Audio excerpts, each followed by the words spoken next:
When I walk in the street, I like to observe how people wear their glasses, especially children. And I observe that many children are wearing their glasses sliding down from the nose bridge. Now, not only is very unsightly, it also causes eye strain.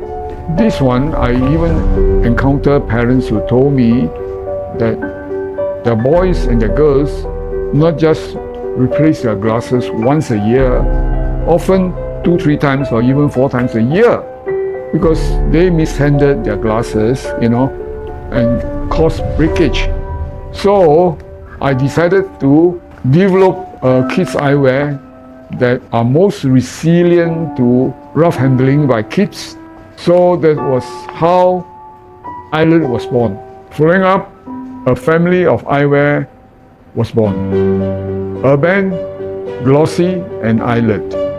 It is a long and turbulent journey for brand building.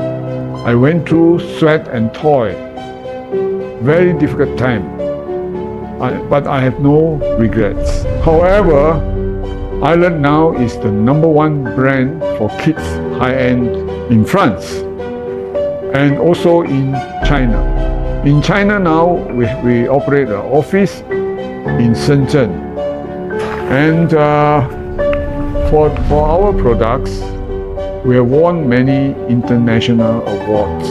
In Singapore, we have won Singapore President Design Award twice, the most prestigious award in Singapore.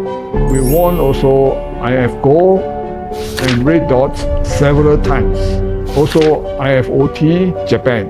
I would like to give a special thanks to my R&D team for their effort.